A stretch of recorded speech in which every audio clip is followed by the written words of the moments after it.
Alléluia. Alors on va se tourner vers la parole de Dieu. C'est un dimanche particulier, il y a beaucoup de visiteurs, des gens qui ne viennent qu'à Pâques, il y en a aussi. Et je ne vise pas les visiteurs, je vise aussi certains habitués, mais qu'on voit plus particulièrement à Pâques. Et j'aimerais ce matin qu'on réponde à une question qui est une question fondamentale. Et je pense que la résurrection que nous célébrons ce matin, justement, répond à cette question fondamentale qui est « Comment un homme peut-il être juste devant Dieu ?» Comment un homme peut-il être juste devant Dieu? Et ce n'est pas une question que j'ai inventée, c'est une question qu'on trouve dans un des plus vieux livres de la Bible, qui est sorti de la bouche d'un des hommes les plus anciens de la Bible, je parle de Job. Job a dit cette phrase dans Job, chapitre 9, verset 2, « Comment un homme peut-il être juste devant Dieu ?» Et la question de Job n'était pas purement rhétorique. Je pense que Job se posait réellement des questions de savoir, mais comment est-ce qu'un homme peut se présenter devant Dieu? Et je pense que c'est une question que nous sommes appelés à nous poser, nous aussi. Est-ce que, dans l'état où tu es maintenant, si Dieu te rappelait à lui, est-ce que Dieu te dirait « tu es juste » ou Dieu te dirait « tu es injuste » ? Parce que l'inverse de juste, c'est injuste. En fait, Job se posait cette question en se disant « mais qui suis-je moi pour me tenir devant Dieu ?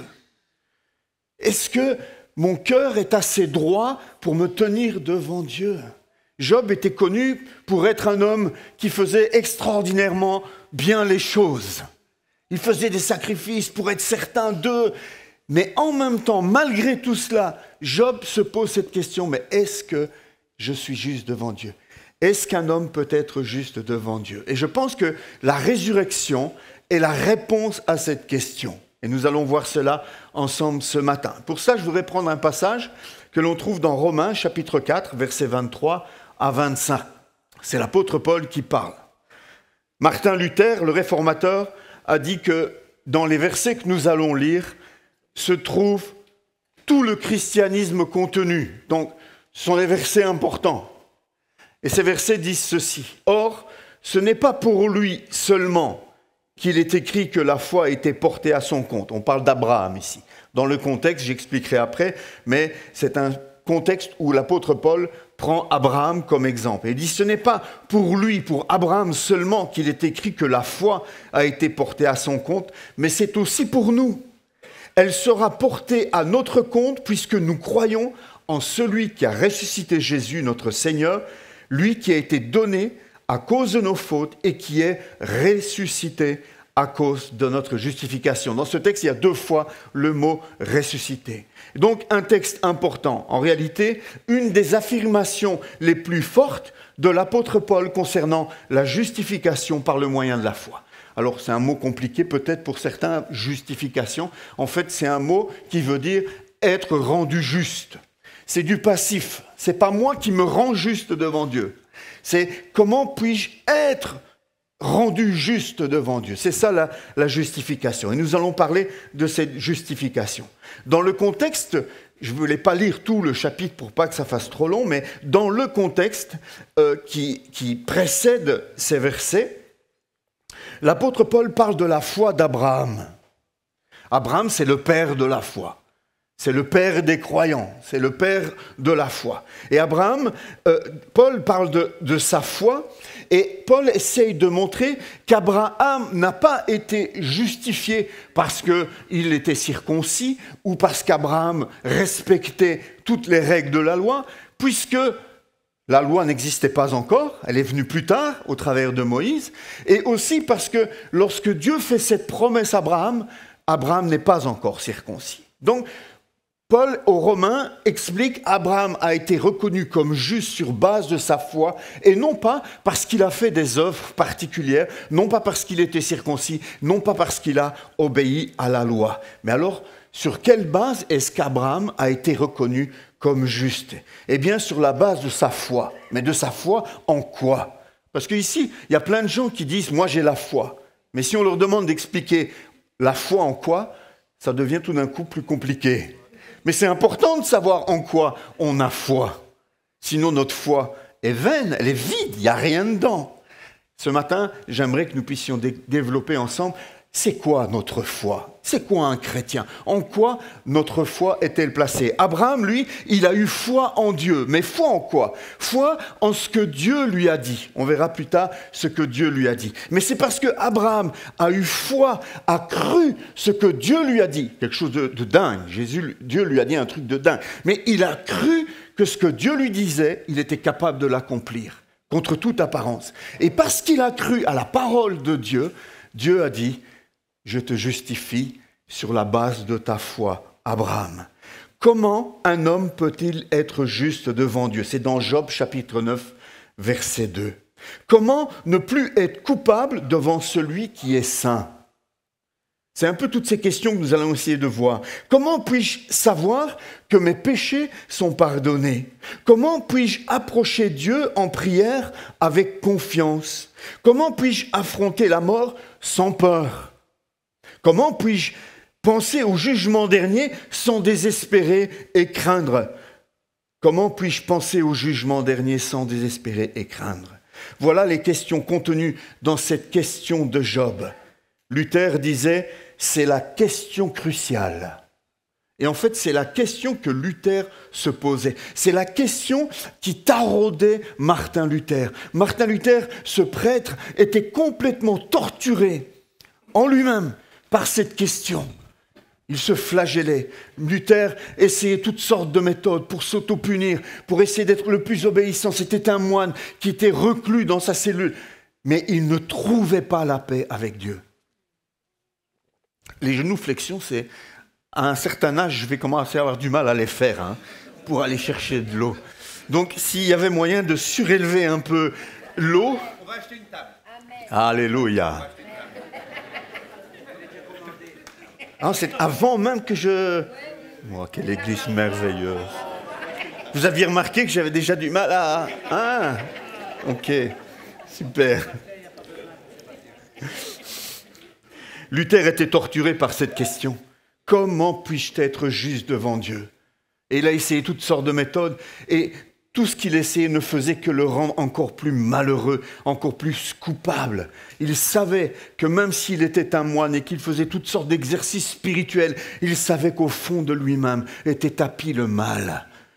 Ce qu'il ne voulait pas faire, il le faisait. Les mauvaises pensées, des attitudes, etc. Luther était rongé par cette culpabilité du péché en lui et il ne trouvait pas le moyen d'être justifié jusqu'au jour où il va tomber sur un texte de la parole de Dieu qui va être pour lui comme une révélation. Les chaînes vont tomber et il va se mettre à vivre. C'est le fondement de la réforme. C'est ce qui a conduit à la réforme. Alors, qu'est-ce que c'est la foi qui justifie ? Qu'est-ce que c'est que cette foi que tu dois avoir, qu'il te faut saisir ce matin, qui va permettre que tu sois de tout d'un coup devenu juste devant Dieu, quel que soit ton passé et ton présent, quels que soient les fardeaux que tu transportes? Qu'est-ce qu'il faut pour que tu puisses être juste devant Dieu? Le texte que je viens de lire, on va le reprendre maintenant dans Romains, répond à cette question avec 3 réponses. Trois choses, 3 types de foi, 3 éléments de la foi dont tu as besoin si tu veux être justifié devant Dieu. La foi qui sauve, c'est une foi qui croit en Dieu et qui le glorifie. Croire en Dieu, il y a plein de gens qui croient en Dieu. Il n'y en a pas que dans ce lieu. Il y en a... Vous pouvez en trouver au Colruyt, vous pouvez en trouver dans une mosquée, vous pouvez en trouver dans d'autres églises, vous pouvez en trouver aussi dans la rue des gens qui ne vont pas à l'église et qui vous diront « je crois en Dieu ». La Bible nous dit même que les démons croient en Dieu. Mais croire en Dieu ne sauve pas. Il faut croire en Dieu, il faut croire Dieu, mais il faut aussi que, parce que je crois Dieu, ma vie le glorifie. Il y a plein de gens qui disent croire en Dieu, mais leur vie ne glorifie pas du tout Dieu. Au contraire, leur vie parfois contredit même leur croyance en Dieu. La foi qui sauve, c'est une foi qui croit en ce que Dieu dit, qui croit en la parole de Dieu. C'est une foi qui est avant tout désireuse de plaire à Dieu et de glorifier son nom. Dire « j'aime Dieu, je crois en Dieu » ne suffit pas. Il faut ensuite que notre vie, que nos actes démontrent que nous l'aimons. Toute l'œuvre de Jésus, tout ce que Jésus est venu accomplir sur cette terre pendant les 3 ans de son ministère, et on pourrait même reprendre sa vie entière parce que son obéissance totale est importante, est venu pour nous réconcilier avec le Père. Le but de Christ, le Père a envoyé le Christ pour que nous puissions être réconciliés avec lui. La Bible dit que nous étions ennemis de Dieu, mais au travers de Jésus-Christ, nous pouvons devenir amis de Dieu. Le point de départ de toute chose dans le plan du salut, du christianisme, se trouve en Dieu le Père. Le texte nous dit « À nous qui croyons en celui ». À nous qui croyons en celui. C'est la foi qui sauve, c'est celle qui croit en celui. Et qui est le celui? C'est le Père. Qui croit en celui qui a ressuscité Jésus d'entre les morts. C'est le premier élément. Nous avons tendance dans nos églises à croire en Jésus, à chanter Jésus, à remercier Jésus, à prier Jésus. Et il me semble, j'ai l'impression, à de plus en plus négliger le Père. Mais c'est le Père qui est l'auteur du plan de salut. C'est le Père qui a donné son Fils. Et c'est au Père que nous devons nous adresser au travers de Jésus. Mais quand les disciples de Jésus demandent à Jésus de leur apprendre à prier, Jésus ne leur dit pas « Quand vous devez prier, adressez-vous à moi ». Il dit « Notre Père qui êtes aux cieux ». C'est comme ça que nous devons apprendre à prier. Nous devons apprendre à connaître le Père. Nous devons apprendre à aimer le Père. Nous devons apprendre à faire confiance au Père. Et lorsque nous voyons Jésus, nous voyons le Père. Et lorsque nous voyons le Père, nous voyons Jésus, nous dit la parole. Alors, si tu as peur de t'approcher du Père, dis-toi, le Père est comme Jésus. Le même amour, le même désir d'être proche de toi, que tu t'approches de lui. C'est le Père qui a tout mis en œuvre avant la création du monde. On en a parlé vendredi. Avant même la création du monde, le Père avait tout mis en œuvre pour nous réconcilier, nous, les rebelles, avec lui. Donc, une foi qui croit en Dieu, mais pas seulement qui croit en Dieu, mais qui, parce qu'elle croit en Dieu, veut glorifier Dieu. C'est ce genre de foi-là qui sauve. Est-ce que tu as cette foi-là ce matin? Si tu n'as pas cette foi-là, tu n'es pas réconcilié avec Dieu. La deuxième chose qu'il nous faut par rapport à la foi, c'est une foi qui croit en la résurrection de Jésus. Il est écrit dans le texte que nous avons lu, la foi sera portée à notre compte puisque nous croyons en celui qui a ressuscité Jésus notre Seigneur. Ma foi, elle est en Dieu et je veux lui plaire, mais ma foi, elle est aussi dans le fait que Dieu a vraiment ressuscité Jésus-Christ. Paul précise ici qu'il s'agit de croire en Dieu, mais aussi de croire en Dieu en ce qui concerne la résurrection. La foi sera portée à notre compte si nous croyons en celui qui a ressuscité Jésus notre Seigneur. La résurrection faisait partie du discours des premiers apôtres. La prédication des premiers apôtres, c'était « Jésus est ressuscité ». Ils ne tournaient pas autour du pot, ils n'essayaient pas de faire des grandes philosophies. C'était « Jésus est mort, mais Jésus est ressuscité ». Vous avez fait mourir Jésus, mais Dieu l'a ressuscité. C'était la base de la résurrection. Ils étaient remplis de cette conviction parce qu'ils avaient vu Jésus ressuscité. Ils avaient mangé avec le Jésus ressuscité. Pour eux, c'était l'événement capital de tout ce qu'ils venaient de vivre. Ils avaient été attristés de voir Jésus mourir sur une croix, mais quelle joie ensuite de le voir ressuscité. J'ai l'impression que cette joie est tellement dissipée chez le chrétien aujourd'hui. Avons-nous cette joie encore? Avons-nous encore cette conviction que Jésus est ressuscité, qu'il est assis à la droite du Père et qu'il intercède pour nous? Si ta foi chrétienne est dépourvue de cette foi en la résurrection de Jésus, alors il te manque quelque chose. La foi chrétienne, la foi qui justifie, est une foi plus spécifique, qui croit en Dieu d'une manière particulière, en ceci qu'elle croit que Dieu a ressuscité le Seigneur Jésus-Christ. Abraham croyait en Dieu, mais ce qui a fait que sa foi a été comptée comme justice, c'est lorsqu'il a cru Dieu, lorsque Dieu lui a dit quelque chose d'incroyable.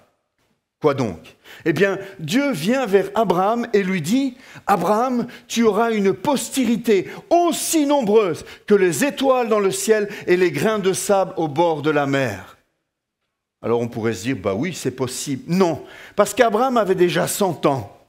Et Sarah, sa femme, était ménopausée depuis des lunes déjà, de nombreuses lunes.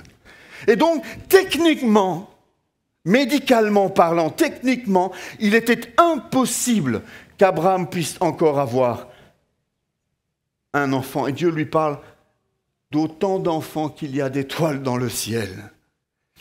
Et ce qui a fait que la foi d'Abraham lui a été comptée comme justice, c'est que Dieu a cru dans l'impossible. Il s'est dit, ce que Dieu me dit là, c'est totalement impossible, c'est même loufoque, c'est dingue, mais parce que c'est Dieu qui me le dit, je crois que c'est possible. Et c'est l'attitude que le chrétien doit avoir. Parfois, on peut douter de la résurrection. On vit dans un monde qui est devenu complètement critique, un monde qui est devenu complètement rationnel. Il y a très peu de place encore aujourd'hui pour ce qui est irrationnel, pour ce qui est spirituel. Mais le chrétien, c'est celui qui met sa foi et qui dit « Jésus, je crois qu'il est sorti du tombeau. » Et non seulement il est sorti du tombeau, pas comme certains sont sortis du tombeau pour remourir après. Jésus, il est ressuscité et il vit à jamais. Il vit à jamais. Il n'est pas ressuscité avec un corps qui lui a permis de revivre quelques années. Non, Jésus, il est revenu à la vie avec un corps glorieux. Un corps adapté à la vie éternelle dans la présence de Dieu. Et c'est ce corps-là qu'un jour, nous recevrons, nous aussi, à la résurrection, lorsque Jésus reviendra. La Bible nous enseigne que nous serons soit ressuscités, soit transformés si nous sommes encore en vie au moment de son retour. Mais transformés pourquoi ? Mais pour être équipés, pour être capables de vivre dans la présence de Dieu, avec un corps incorruptible. On va écraser nos lunettes, on va écraser nos appareils auditifs, on va balancer nos cannes, nos chaises roulantes. Plus de maladies, plus de douleurs, plus de souffrances, plus de vieillesse, plus de concours pour savoir qui est le plus vieux, qui est le plus jeune. Alléluia. Pardon ? Tu pourras faire 2 marathons, 3 marathons. Alléluia. C'est ça que Jésus nous propose. Mais qui le croit vraiment ? Levez la main. Qui le croit vraiment ? Alléluia. En levant la main, déjà, vous mettez votre foi en action. Vous faites déjà un pas dans ce sens. Le texte nous dit dans les versets qui précèdent un tout petit peu le texte de base de tout à l'heure, au verset 19-22. « Sans faiblir dans la foi, Abraham n'a pas considéré que son corps était déjà usé, puisqu'il avait près de 100 ans, ni que Sarah n'était plus en état d'avoir des enfants.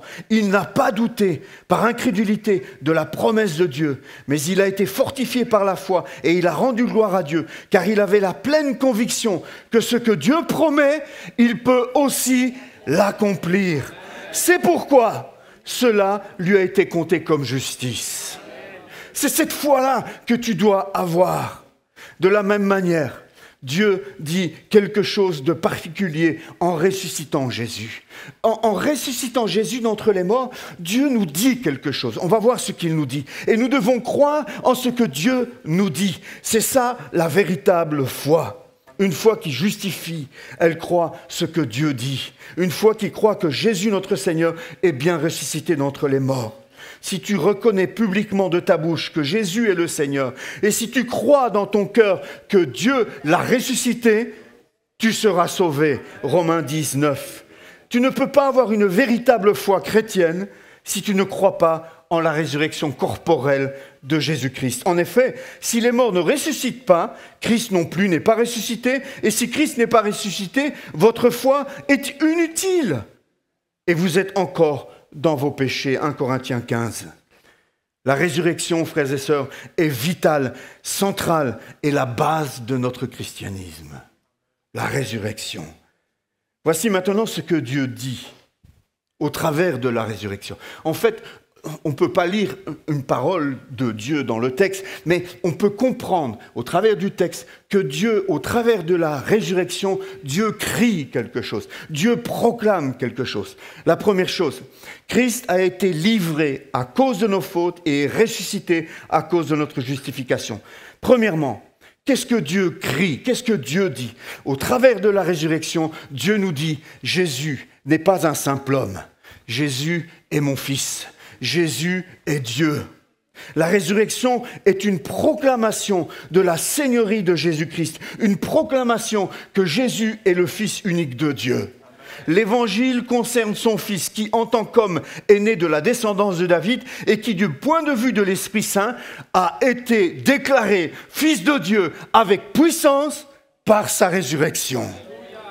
Voilà ce que Dieu crie en ressuscitant Jésus. Il dit, celui qui sort du tombeau là, c'est pas un simple homme. Regardez, c'est mon Fils bien-aimé. Il est le Seigneur, il est Dieu. Et nous devons croire ce que Dieu dit. Le chrétien qui dit, moi j'aime Dieu, je crois en Dieu le Père, mais qui dit, ah Jésus, c'était un sympa, il était gentil, c'était un bel exemple, mais c'était juste un homme. Il passe à côté. Il met sa foi en quoi? En rien. Il met sa foi en un homme qui est mort aussi maintenant, comme d'autres fondateurs de religions sont actuellement dans le tombeau. Mais Jésus, il n'est plus dans le tombeau. Regardez, au début j'ai eu du mal à comprendre l'image que Martha m'a trouvée, mais c'est une stylisation du tombeau, ouvert. Et regardez bien l'intérieur. Il n'y a rien. Il est vide. Si Jésus est sorti du tombeau. Et au travers de cela, Dieu nous dit, mon fils, Jésus, c'est mon fils, c'est le Fils de Dieu, il est vivant. La résurrection établit définitivement et puissamment que Jésus est Dieu, que Jésus est le Fils de Dieu, le Fils éternel de Dieu. Voici la première chose que Dieu nous dit par la résurrection. Le crois-tu ce matin? Le crois-tu? Tu ne peux pas être chrétien sans être parfaitement au clair par rapport à qui est Jésus. Il est pleinement homme et pleinement Dieu. Pleinement homme et pleinement Dieu. En second lieu, Dieu le Père dit aussi que Jésus a été livré à cause de nos fautes. Le mot utilisé par livré dans le grec peut être traduit de manière différente. On peut utiliser le mot condamné, puni, tourmenté, torturé ou mis à mort. Dans beaucoup de nos versions, c'est « il a été donné ». C'est un peu léger. Oui, il a été donné, mais qu'est-ce que ça veut dire, il a été donné? C'est plus que cela. Jésus a été livré, Jésus a été torturé, Jésus a été mis à mort, il a été tourmenté sur cette croix pour chacun d'entre nous. Lui, Dieu le Père, qui n'a même pas épargné son propre Fils, mais l'a livré pour nous tous, comment ne nous donnerait-il pas aussi tout avec lui? Romains 8, 32. Qui a livré Jésus? Qui a livré Jésus à la mort? Le Père. On accuse les Romains, les Italiens. Ouais, les Romains, c'était les Italiens, hein? Mauvais Italiens. Crucifier Jésus. Je propose qu'on fasse asseoir les Italiens à gauche et tous les autres à droite. Non, c'est le Père qui a livré son Fils. Je pense que c'est important que nous comprenions cela. C'est vrai, c'est les hommes qui ont foncé les clous. C'est vrai que c'est Pilate, mais à la base, d'abord, c'est avant la fondation du monde.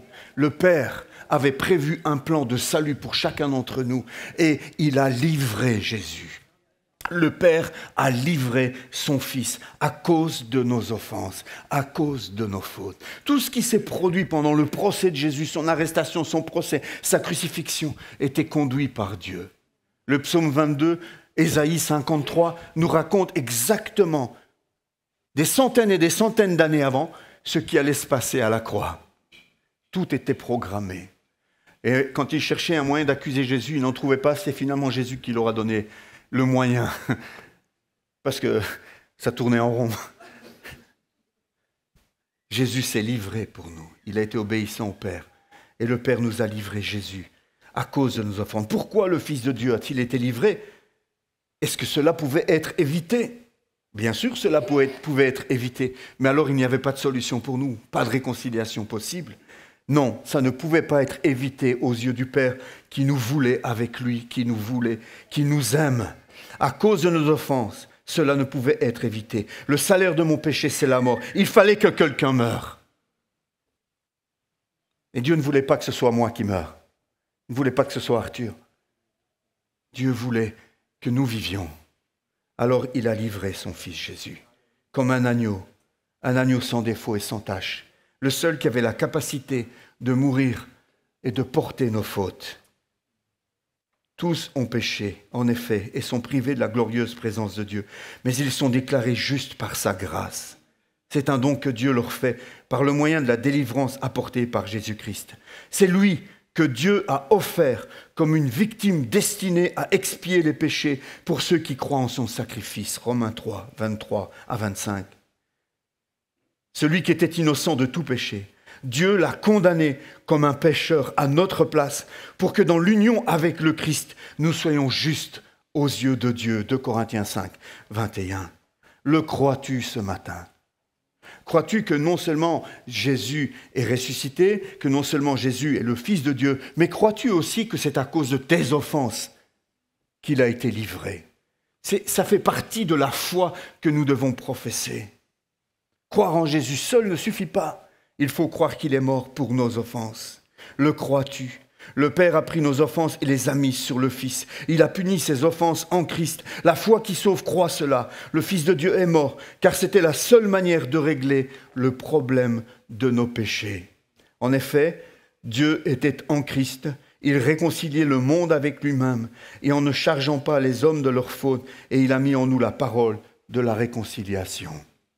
Enfin, troisièmement, la troisième chose que Dieu dit, que Dieu proclame, que Dieu crie au travers de la résurrection, c'est que Jésus est ressuscité à cause de notre justification. Que veut-il dire ? Que dois-tu croire au travers de cela ? Ailleurs, on nous dit que nous sommes justifiés par son sang. Ailleurs, dans la Bible, nous sommes justifiés par sa mort. Ici, nous sommes justifiés par ses résurrections. Est-ce que Paul se contredit ? Pas du tout.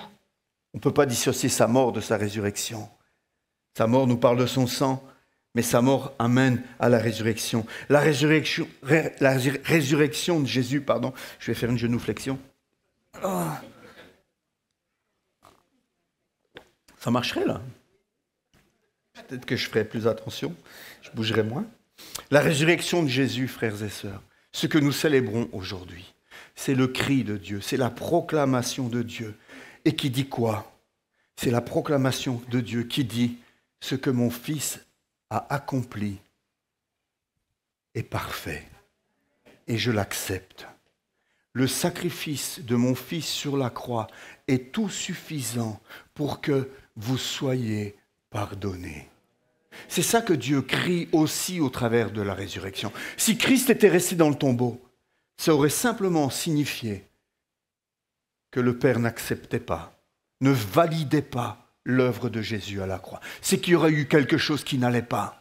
Mais le fait que le Père ressuscite le Fils, c'est une manière pour le Père de dire « Celui-là, c'est mon Fils bien-aimé, à cause de vos offenses, il est monté sur la croix.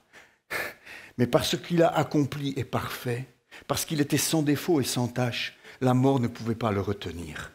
Et je le sors du tombeau. » C'est ça que Dieu proclame à la résurrection. Il est ressuscité à cause de notre justification. Tout est accompli, a dit Jésus sur la croix. Il s'est écrié cela avant de mourir. Oui, il a tout fait parfaitement et pleinement. Par la résurrection, Dieu dit que son Fils a bien porté nos offenses, l'entière punition de nos péchés, qu'il est pleinement satisfait, que sa loi a été pleinement accomplie. Christ a fait parfaitement l'expiation, entièrement, pour chacun de ceux qui ont cette foi dont j'ai parlé. Je vais résumer cette foi. Une foi qui croit ce que Dieu proclame par la résurrection. Christ a pris mon péché, ton péché passé, présent et même futur. Ça nous dépasse complètement, ça. Même ton péché futur, celui que tu ne connais pas de la semaine prochaine ou de cet après-midi. Il l'a porté à la croix. Dans son omniscience, il savait quel était le prix qu'il fallait payer pour l'entièreté de ta vie. Ça dépasse notre entendement. Mais pourtant, Christ l'a fait. une fois pour toutes, et il m'a donné sa justice. C'est dingue. Ce qui s'est passé à la croix, c'est que Christ a pris ma robe pleine de taches, déchirée, polluée par le péché. Il l'a prise sur lui. Et il m'a donné sa robe à lui, sa robe de justice, une robe immaculée, aussi blanche que la chemise d'Hilaria, aussi blanche que le costume du révérend qui est là. Une robe blanche, sans défaut, sans tache. Waouh! Il y a eu un échange à la croix. Il a pris mon péché, il m'a donné sa justice. Il a pris mes dettes, il les a effacées, mais en plus il m'a donné sa carte de crédit, illimitée, sans code, sans rien. Parce que moi je dois rappeler la banque régulièrement. Encore hier j'ai bloqué ma carte, j'ai oublié le code. Mais il faut dire qu'il change sans arrêt aussi. Il t'envoie une nouvelle carte et puis 3 cartes nouvelles, tu n'en sors plus. Alors j'écris dans mon téléphone, mais après je ne sais plus où j'ai écrit le code, et puis c'est dangereux de mettre le code dans son téléphone. Donc je dois les appeler lundi. Ouais, c'est ça. Je résume, frères et sœurs, parce que j'ai dit beaucoup de choses. Je vais résumer et essayer d'être le plus court possible dans mon résumé. La foi qui sauve, la foi qui justifie, la foi qui nous permet de dire « je suis juste devant Dieu ». C'est une foi qui croit en Dieu. Mais plus que simplement croire comme les démons croient, une foi qui croit en Dieu et qui décide de vivre pour lui. Qui décide que, parce que je crois en Dieu, je crois qu'il existe, je veux lui obéir et je veux que ma vie le glorifie. Première chose. Deuxièmement, c'est une foi qui croit en la résurrection du Seigneur Jésus-Christ. Si tu ne crois pas en la résurrection du Seigneur Jésus-Christ, tu ne peux pas croire en la tienne non plus. D'accord? On l'a vu. Et troisièmement, c'est une foi qui croit que ce que Christ a accompli, c'est parfait, qu'il l'a fait pour nous. C'est une foi qui croit que Dieu proclame que Jésus est Dieu, qui proclame que Jésus a été livré pour nos offenses et qui proclame que le Père a totalement accepté le sacrifice de Jésus à la croix. Ainsi, en Jésus, frères et sœurs, nous sommes justifiés, nous sommes rendus justes devant Dieu. Comment un homme peut-il être juste devant Dieu? Au travers de la croix et de la résurrection de Jésus-Christ. C'est le seul moyen que nous avons pour nous approcher de Dieu. Jésus a dit « Nul ne vient au Père que par moi ». Il a dit « Je suis le chemin, la vérité et la vie ». Pas un des chemins, le chemin. Aujourd'hui, si tu n'es pas sûr d'être juste devant Dieu, si tu n'es pas sûr de ta destinée, si tu crains la mort, si tu crains le jugement dernier, eh bien, je t'invite à te tourner vers ce tombeau vide et mettre ta foi en Dieu le Père, en Dieu le Fils, en Dieu le Saint-Esprit, à croire que Jésus est sorti du tombeau et qu'il a tout accompli pour toi. Avant, tu étais sous la loi, maintenant, tu es sous la grâce. Avant, la loi te condamnait, la colère de Dieu était sur toi, Dieu te regardait avec dégoût même à cause de ton péché.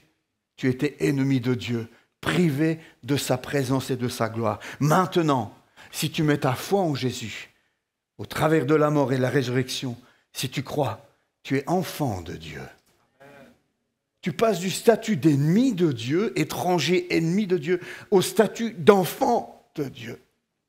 Et nous savons tous qui sommes parents que ce que nous avons de plus précieux, ce sont nos enfants. Ne touche pas à mon enfant. Nous sommes les enfants de Dieu. Si vous me dites, moi je vais aller casser la tronche à ton ennemi, bon, comme je suis pasteur, je vais faire un effort et je vais dire, non, écoute, c'est pas nécessaire. À moi-même, je me dirais, bah, si tu ne m'écoutes pas, c'est pas trop grave. Hein? C'est mon ennemi. Hein? Mais si tu me dis, je vais faire du mal à ton enfant, ça va être différent. Je vais m'interposer.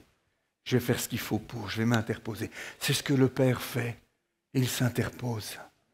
Parce que tu es son enfant. À partir du moment où tu mets ta foi en la résurrection de Jésus, tu deviens l'enfant de Dieu. Dieu porte un regard plein d'amour sur toi. Sa faveur est sur toi. Sa faveur. Waouh! Il te voit sans péché parce qu'il te voit au travers de Christ. Jésus est ressuscité. il est vraiment ressuscité. C'est ce que les chrétiens proclament aujourd'hui. Au travers, sur la terre entière, nous proclamons Jésus est ressuscité. Et nous ne le faisons pas par histoire, par habitude ou parce que c'est ce qu'il faut faire le jour de Pâques. Nous voulons le proclamer ce matin parce que c'est le fondement de notre foi. C'est parce qu'il est ressuscité que mon nom est inscrit dans le livre de vie et que je peux avancer avec assurance dans la vie. Ce matin, je pense qu'il y en a qui ont besoin de faire cette démarche avec Dieu ce matin. Je pense ce matin qu'il y en a qui sont arrivés ici et qui prennent conscience qu'ils ne sont pas justes devant Dieu. Alors il y a plusieurs pistes qui s'offrent à toi. Il y en a qui vont ressortir d'ici en se disant « Oui, mais je ne suis pas juste devant Dieu, mais j'en connais qui sont pires que moi. » C'est probablement vrai, mais ce n'est pas ça qui va te sauver. Mets-toi bien ça dans la tête. Ce n'est pas ça qui va te sauver. Ce n'est pas parce qu'il y a pire que toi que tu seras sauvé. Parce que chacun, nous serons seuls devant Dieu et nous aurons des comptes à rendre devant lui. D'accord ? Et puis il y en a qui vont sortir d'ici en se disant bah, « Tout ça, j'y penserai demain. Pour l'instant, j'ai encore du temps devant moi. » Tu ne sais pas combien de temps tu as devant toi. Qui le sait ? Qui le sait ? Moi, j'étais en train de couper du bois. Je fais du jogging. Je ne suis pas obèse, quoique ces derniers temps, voilà. Mais en coupant du bois, tout d'un coup, j'ai ressenti une douleur dans la poitrine. Qu'est-ce que c'est ? J'ai rien dit à Michel. Je suis parti un peu dans la forêt, j'étais tout seul. Et en grimpant un peu la colline, de nouveau une douleur. Mais tout seul sur la colline, j'aurais pu m'écrouler. Et il n'y avait personne pour venir m'aider. Notre vie, frères et sœurs, personne ne peut la contrôler. Personne ne peut dire l'heure, le moment. Gloire à Dieu, j'ai pu terminer ma marche et rentrer paisiblement et aller voir le médecin. Les choses se sont mises et se sont réglées. Mais qui sait ? C'est aujourd'hui le jour du salut. C'est aujourd'hui que Dieu frappe à la porte de ton cœur et te propose de mettre les choses en ordre. Quel est le plus beau jour de l'année, si ce n'est le jour de Pâques, pour pouvoir mettre sa vie en ordre ? C'est le cadeau que Dieu veut t'offrir aujourd'hui. On va prier ensemble et j'aimerais vraiment que personne ne sorte d'ici sans pouvoir dire « Je suis justifié ». Je suis juste devant Dieu parce que je mets ma foi, non pas dans mes œuvres, je ne mets pas ma foi dans le fait que je suis meilleur qu'un autre, je ne mets pas ma foi dans toutes les bonnes choses que j'ai déjà pu faire pour Dieu. Je mets ma foi seulement en ce que Christ a accompli pour moi. C'est comme ça que la parole de Dieu me dit que je peux être sauvé. Je prie ce matin, Saint-Esprit, que tu viennes et que tu touches les cœurs. Je prie, Seigneur, que personne qui est entré dans ce lieu ce matin ne ressorte aussi coupable qu'il est entré. Que personne ne puisse sortir aussi injuste qu'il est entré. Mais que chacun, Saint-Esprit, puisse te recevoir ce matin, puisse mettre sa foi en toi, Jésus. Et alors qu'on a la tête baissée, les yeux fermés, je voudrais donner l'occasion à ceux qui, pour ce jour de Pâques, ont envie de repartir à zéro avec Dieu. Peut-être que tu l'as connu depuis longtemps, mais que tu t'es éloigné. Je voudrais donner cette occasion à ceux qui se sont éloignés de revenir ce matin. Lève-toi à ta place simplement. Je veux prier pour toi. Lève-toi à ta place simplement. Et si c'est la première fois que tu mets les pieds dans une église et que tu te dis mais moi je me suis reconnu dans cette personne injuste, mais je veux ce salut en Jésus-Christ. Lève-toi. Je veux prier avec vous ce matin. C'est Pâques aujourd'hui. Il y a 2000 ans, Dieu a offert son Fils en cadeau à l'humanité. Et ce matin, il s'offre à nouveau. Il s'offre à nouveau à celui qui veut repartir à zéro avec le Seigneur. Alléluia.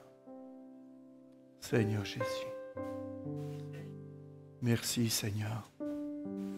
Esprit de Dieu, merci pour ta parole ce matin. Et je prie, Esprit de Dieu, que tu puisses enraciner cette parole, qu'elle puisse être semée dans une terre cultivable, une terre qui va permettre à ta parole de plonger ses racines, de grandir et de porter du fruit. Viens, Seigneur, ce matin. Viens nous toucher, viens nous convaincre, viens nous parler. Viens rassurer celui qui a besoin d'être rassuré. Sauve ce matin, Père, je te le demande, au nom de Jésus. Amen.